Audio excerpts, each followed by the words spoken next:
आज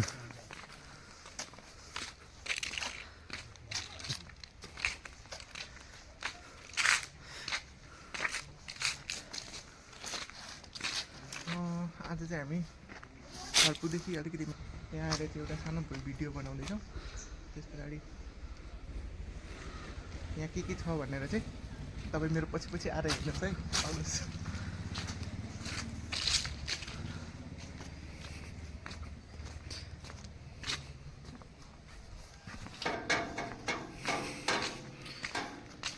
यहाँ चाहिँ काली माताको मन्दिर छ। यो चाहिँ मौलो होला।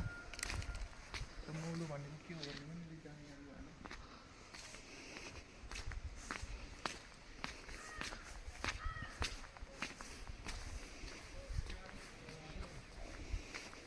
मन्दिर चाहिँ बन्द रहेछ, खोला त हुन्छ है।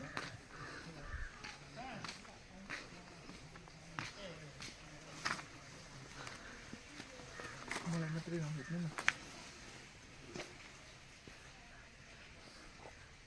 माथि जानु माथि।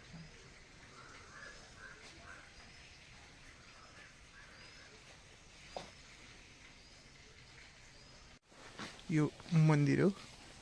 यो छेउमा यहाँ पुराना पुराना रुखहरू पनि छन्।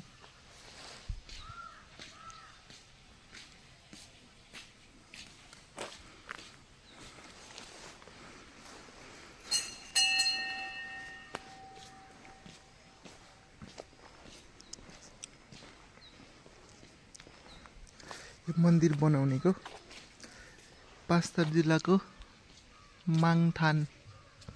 माङधान परिषदमा रहेको 2.5 मिटर उचाइ कम्पाउन्डमा पक्की पर्खाल लगाउनेको नाम रहेछ। यो चाहिँ मन्दिर परिसर हो। ठुलो बरको रुख छ। बरको फेदमा नि देवी थान शिवलिङ्ग रहेछ।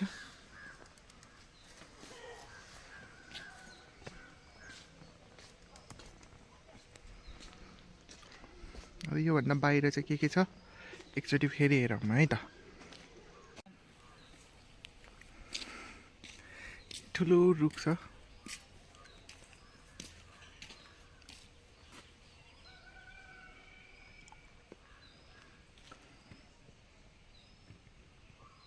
रुखको फेदमा मन्दिर छ।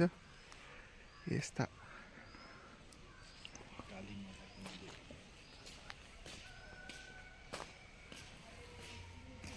यो गेटबाट बाहिर निस्केर हामी अब यता लाग्छौँ। यहाँ चाहिँ आगन्तुकहरू बस्ने ठाउँ छ। कुर्सीहरू बनाइएको छ। फोटो खिच्ने ठाउँहरू छ। पोखरी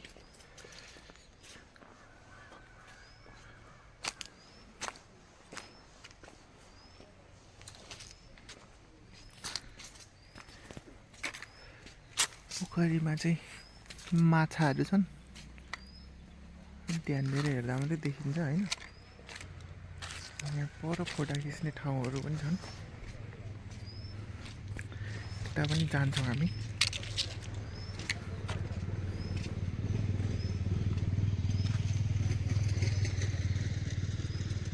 याङबाट लेखिएको छ त्यहाँ।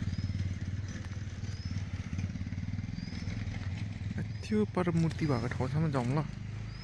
यहाँ चाहिँ फोटो खिच्नलाई स्ट्रक्चरहरू बनाइएको छ। यहाँ पोखरीमा पानीका फोहरा आउनेहरू पनि छन्। तर यो पानीको फोहरा चाहिँ अहिलेसम्म आएको देखिएको छैन है। हामीले चाहिँ देखेको छैनौँ। धेरैचोटि भयो आएको र पनि देखिएको चाहिँ छैन।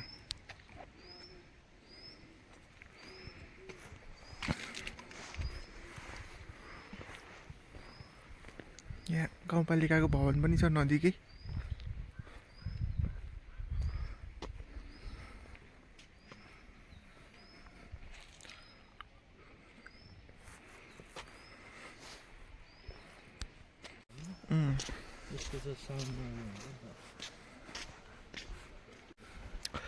बस्ने ठाउँ पार्टी बनाएको छ यहाँ।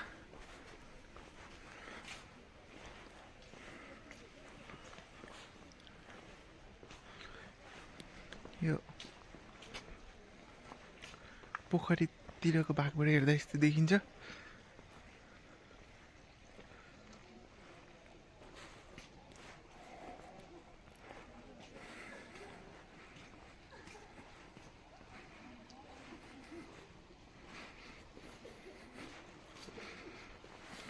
त्यहाँनिर बिचमा मूर्ति छन् शिवजीको, लक्ष्मी र गौतम बुद्धका।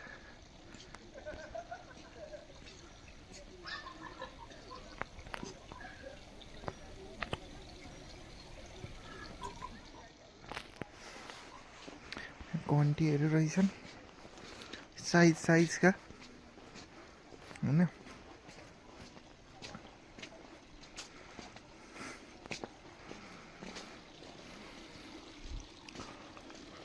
धारा रहेछन्।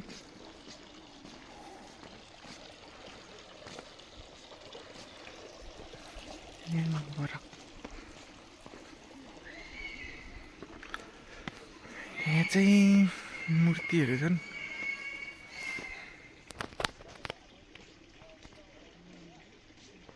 यहाँ भुइँमा चाहिँ याङबाट लेखिएको छ।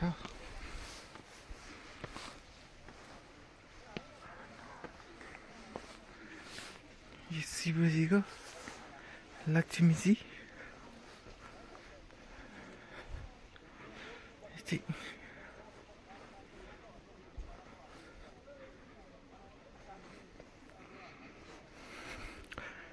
फाल्गुनन्द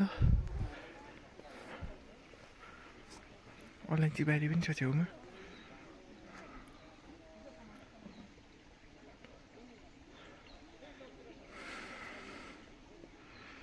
थर्पुदेखि नजिकै आउन सकिने यो पर्यटकीय स्थल हो। थर्पुदेखि अलिकति मासतिर निशान भन्ने ठाउँ।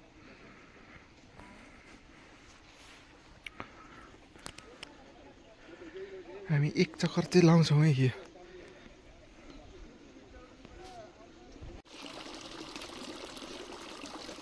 यहाँबाट पोखरीसम्म पुगिन्छ।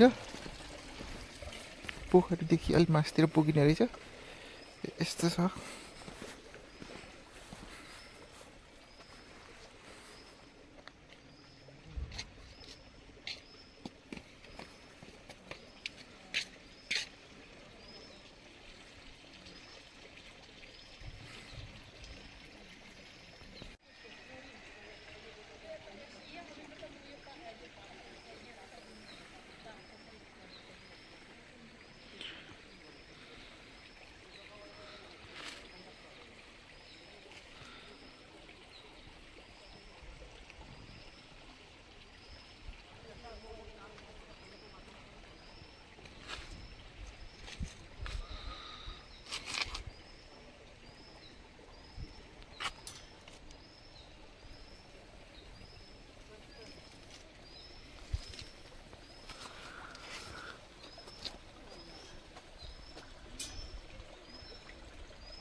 यो यतापट्टि खै स्टेप भएको घन्टी हो।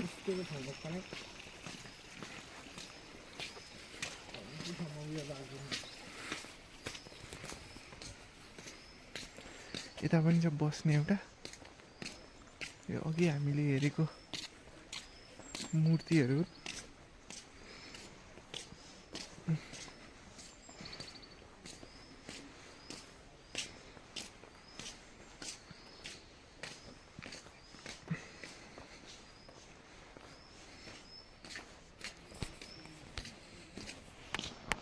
यतापट्टिबाट यस्तो देखिन्छ। यहाँ नि बस्ने ठाउँ हो। यहाँबाट यस्तो देखियो। गाउँपालिकाको भवन यहाँबाट राम्रो देखियो। एक चक्कर लाग्यो है पोखरीको।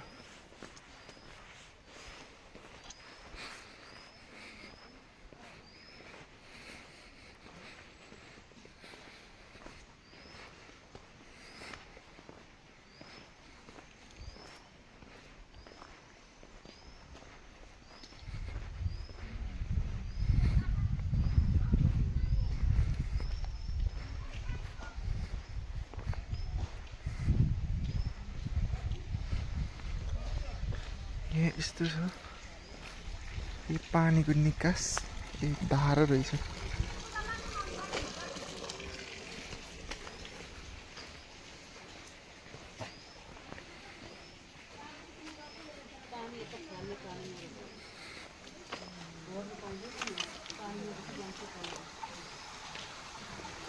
यहाँ चाहिँ हो पानीको निकास पोखरीको।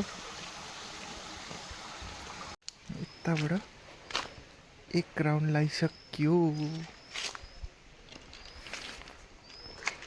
त्यो उताबाट देखिएको मन्दिरको पछाडिको भाग हो। ल यसरी हाम्रो भिडियो चाहिँ यहाँ सकिएको छ। अब लाइक सेयर गर्न चाहिँ नबिर्सिनु होला।